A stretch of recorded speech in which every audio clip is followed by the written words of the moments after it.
Há peleias que o tempo carrega, outras o tempo respeita.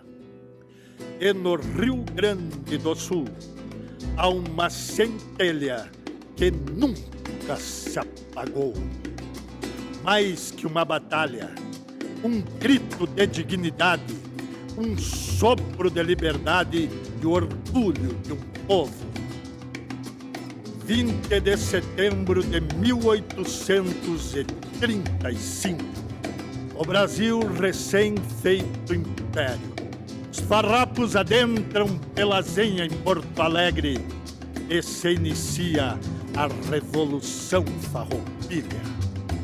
Em 11 de setembro de 1836, Antônio de Souza Neto proclama a República Rio-Grandense, dando início à Guerra dos Farrapos.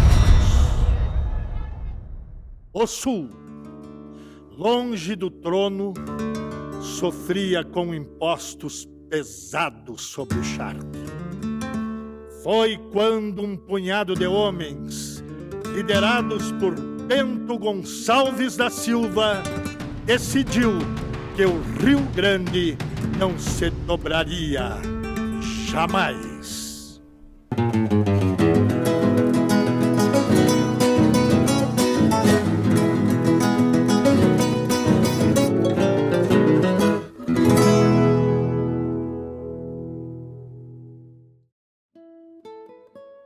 Para contar esta história, desencilhamos o cavalo pelas bandas de Piratini, a primeira capital farroupilha, o berço das ideias revolucionárias. Aqui, parece que o tempo anda de trote lento, preservando as marcas de um desejo de uma sociedade justa para todos. Em 1835, com a eclosão do movimento Farroupilha, a gente vai encontrar um município de Piratini, na época Vila de Piratini, com um município que estava em desenvolvimento econômico.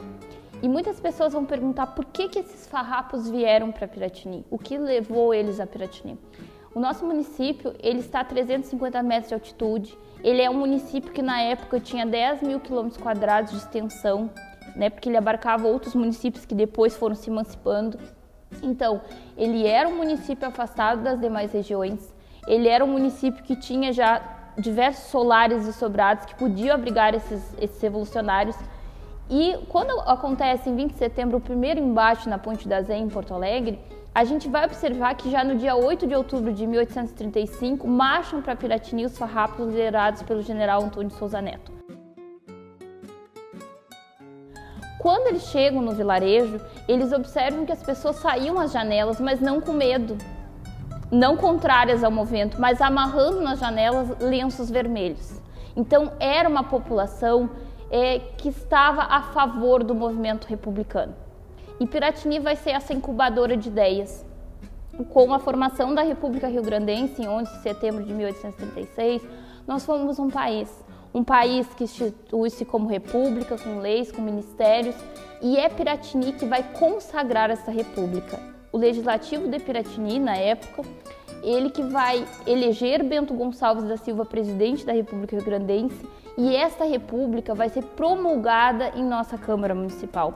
Então, Piratini, ela vai ter uma influência muito significativa na formação, na estruturação dessa república, enquanto realmente algo palpável. O Bento Gonçalves vai ser eleito aqui, é aqui em Piratini que vão ser criados os primeiros ministérios, e todas essas casas hoje, prédios históricos protegidos por lei, um dia foram ministérios e repartições públicas.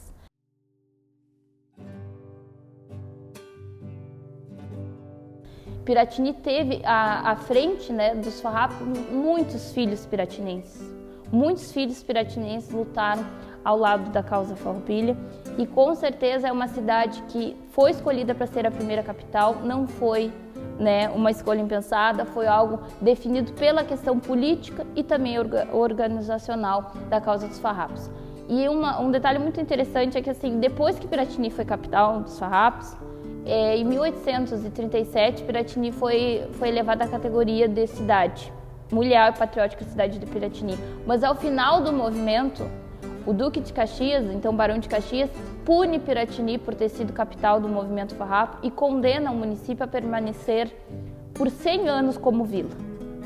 Então essa punição atrasou politicamente, economicamente o nosso município, mas fica uma mensagem de que Piratini regou com sangue a flor da liberdade. Então, quando se fala em república rio-grandense, fala-se numa república que foi sustentada com um pulso firme pelos piratinenses e por toda a estrutura que a cidade ofereceu aos revoltosos. Com as lideranças instaladas estrategicamente em Piratini, começou o decênio heróico Farroupilha.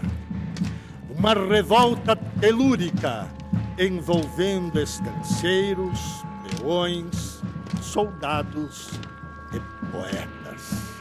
Gente que preferia morrer de pé a viver de joelhos, porque o propósito ia muito além do charque. Ela tem causas que são econômicas e tem causas que são sociais, tem causas que são políticas, né? Se fala muito da questão do charque, né? Quer dizer, já se fala, teve uma época que não se falava nada disso, tá? Então, por quê? Porque o charque produzido no Uruguai, que era principalmente no Uruguai, que era onde se comprava mais, ele era mais barato porque era produzido com mão de obra livre, tá? A mão de obra escrava ela encarece, né, o custo de uma produção. Então o charque produzido no Rio Grande do Sul era caro comparado com o charque uruguaio. Então entra uma coisa que é econômica, né? Então o Império, vamos dizer assim, protagonizava, para o caso do charque, tá, um liberalismo econômico. Eu vou comprar onde é mais barato. Tá? Bom, se os rio-grandenses têm preço é caro, eu vou comprar fora. Tá? Por outro lado, o sal era um monopólio do Estado. Tá? Então os rio-grandenses eram obrigados a comprar o sal produzido pelo Império. Então a política do Império era protecionista, não era liberal. Tá? Então tem essas contradições todas.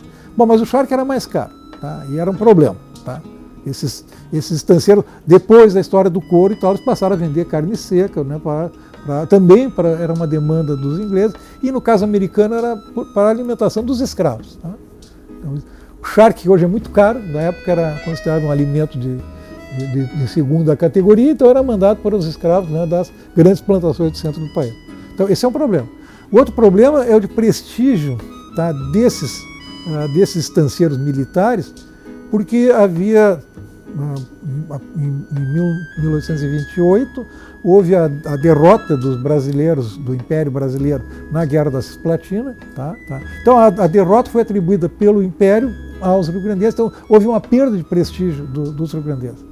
Por outro lado, assim, a presença das forças do Império, quando teve essa guerra contra as Províncias Unidas do Rio da Prata, que veio a ser a Argentina, tá? Essa guerra, as tropas do Império ocuparam toda a província do Rio Grande e tal, então trouxeram muita despesa e tudo mais. Então havia uma insatisfação muito grande. Mas principalmente assim, havia a questão de autonomia, né? Nós queremos mandar em nós mesmos.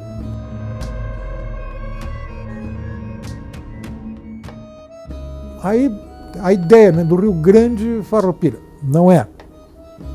Os farroupilhas eram minoritários em relação ao todo da província. Tá? Eles nunca ocuparam as grandes cidades. Tá? Eles nunca tiveram, quer dizer, tiveram um pouco de tempo em Porto Alegre, em seguida Porto Alegre foi retomada pelos legalistas. Durou pouco? Sim, durou praticamente nada. Tá? Então Porto Alegre nunca foi capturada depois pelos farroupilhas. Nem Pelotas, nem Rio Grande, nem São José do Norte. Foram 10 anos de peleia, de emboscada, de acampamento e de esperança. E no meio desse entrevero surgiram personagens eternos.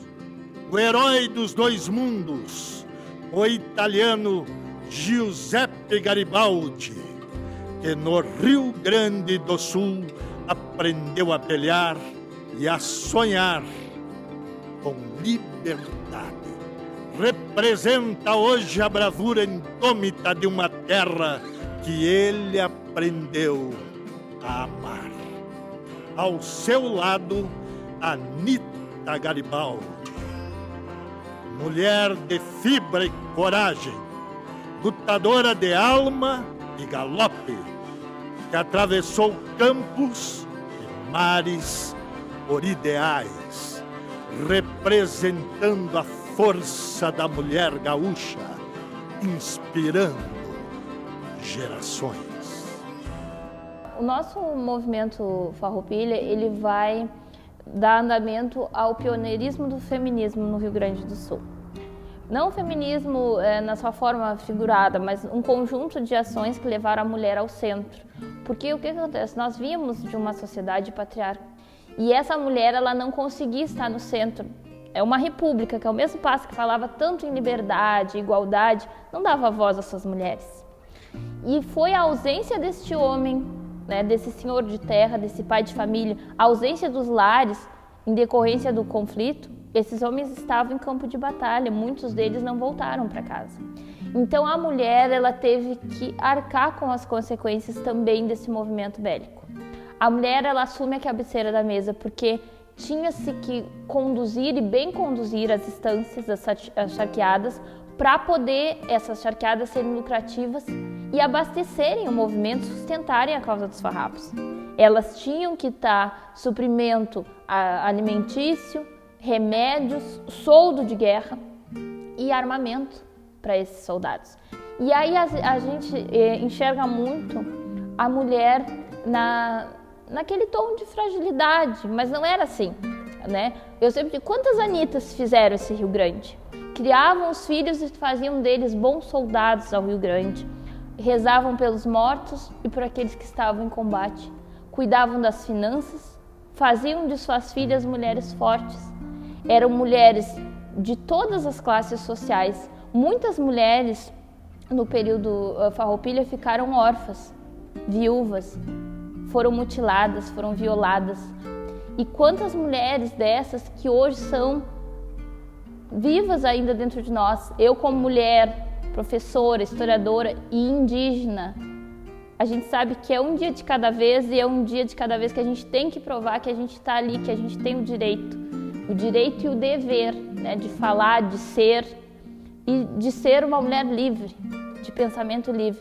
Então essa mulher, principalmente no período farrapo, é que vai ser a ascensão dessa mulher como pioneira de si. Vocês vão ver essa congregação, criação de partido político, primeiras escritoras mulheres, mulheres que foram perseguidas e que são representadas sobretudo na figura de Ana Maria de Jesus Ribeiro, que passou a história como a heroína de dois mundos, Anita Garibaldi, que é essa mulher que representa outras tantas que também pegaram em armas, que também lutaram contra a tirania. Como dizia Anita Garibaldi, maldita pobreza que me liberta. A ela não restava nada, somente aquela ânsia de lutar contra todo tipo de preconceito, contra todo tipo de tirania. Foi uma guerra desigual, mas de bravura e sacrifício, de vitória e tropeço. Cidades ocupadas, bandeiras hasteadas e depois retomadas pelo Império. Mas o que nunca se entregou foi a alma farrapa, essa que resistia até na derrota. Muitos deram a sua vida pela causa. Eram os lanceiros negros que no seu coração lutavam pela liberdade e dignidade, mas encontraram a traição.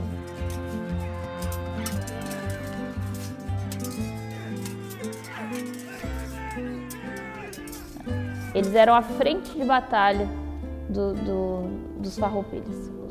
Os lanceiros negros começou com 200, 300 lanceiros. Depois a gente vai ter mais de 1.200 lanceiros negros. Eram 4 batalhões de lanceiros. eram os primeiros a entrar em campo de batalha e os últimos a sair. Lanceiros porque usavam lanças, que eram habituados às vicissitudes, às privações, então eram talhados para a guerra também e foram usados nesse movimento. Lutaram por uma liberdade que nunca chegaram a roçar. Mas voltando à Guerra dos Farrapos, então, a guerra é uma guerra por autonomia política. Quer dizer, então, o que se pretende, né? Como é que se pacifica isso? Pacifica quando atende, digamos, essas reclamações que são de natureza econômica e que são de natureza política. Então aí tu vai fazer, e aí é estranho, porque em todas as rebeliões que aconteceram no período regencial, houve, né, o Império agiu com muita energia, com muita força, né? Então a cabanagem lá no Pará foi liquidada, né? A balaiada, todas as outras foram liquidadas com muita força, muita energia. Olha, acabar com essa rebelião. Aqui eles preservaram por quê? Porque os chefes foram não só preservados, como mantiveram seus postos no exército imperial. Então, por quê? Porque tu precisa desses caras para um enfrentamento que tu sabe que vai acontecer lá adiante com a Argentina e com o Uruguai. Então o Império precisa deles. E aí pergunta, tá, mas então eles eram republicanos? O Bento Gonçalves era monarquista, o General Neto também era monarquista, tá? E tem vários ali que eram monarquistas. Estanceiro, soldado e líder, Bento Gonçalves ergueu a sua voz contra o Império. Foi mais que um general, foi o símbolo da resistência farroupilha. Era o guardião das fronteiras, temido tanto pelos vizinhos sul-americanos quanto pelos imperiais. Aliás, os imperiais queriam controlar o general a todo custo. E o Bento Gonçalves não obedece. E pronto. Tá? Então, ele era lá na fronteira, ele era o dono da coisa. Não vou obedecer. Tá, mas então tu vai ser submetido a uma corte marcial e tal. Leva para a corte marcial, ele vai para o Rio de Janeiro, responde à corte marcial, volta, porque ele é necessário ali. Se ele não tiver, ele ali na fronteira, se não tiver o Bento Manuel na fronteira do Alegrete e tal, essa terra quem é que vai cuidar? Tá?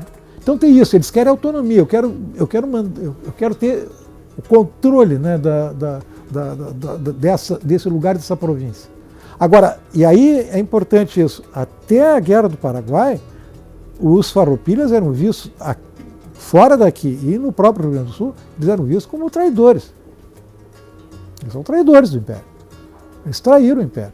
E realmente, se a gente for ver, tá, eles traíram o Império. Eles se rebelaram contra uma autoridade que era superior a eles. Tá? E bem, então, só a partir da Guerra do Paraguai é que, vamos dizer assim, eles recuperam uma imagem positiva.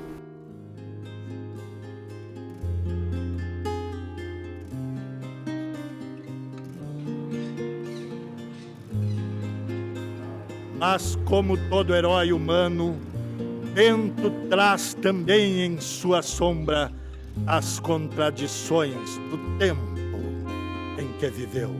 Sua grandeza está também em nos lembrar que toda revolução é incompleta enquanto não liberta a todos.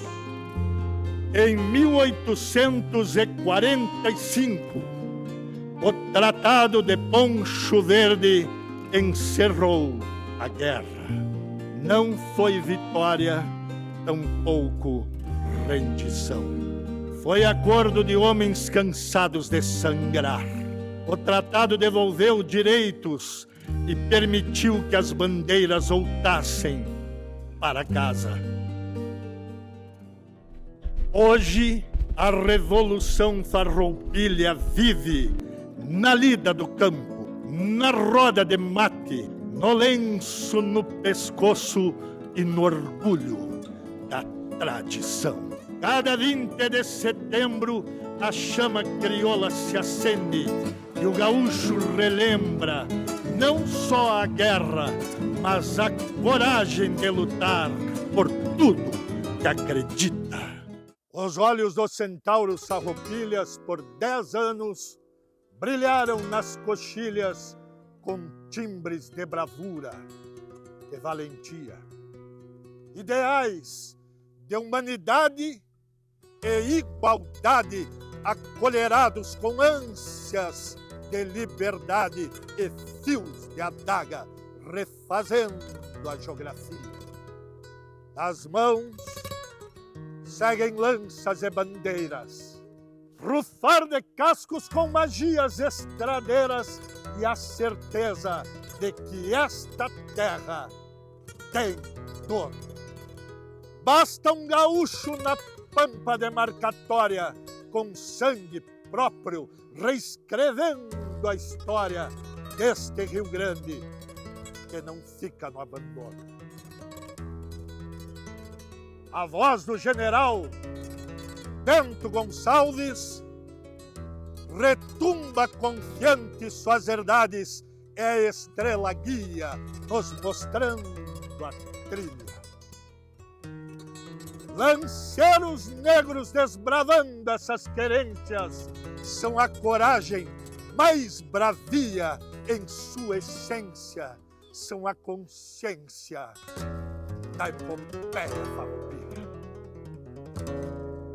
Anda livre e solto este espírito farrapo, é a cavalo centauro, é mais que guapo, telurismo com chucrismo ancestral.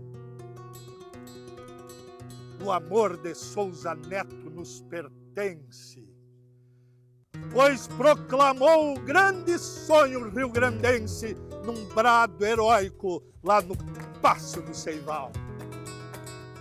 Em poncho verde, a história se refaz. Farrapos imperiais assinam a paz e o próprio tempo pinta um quadro de vitória.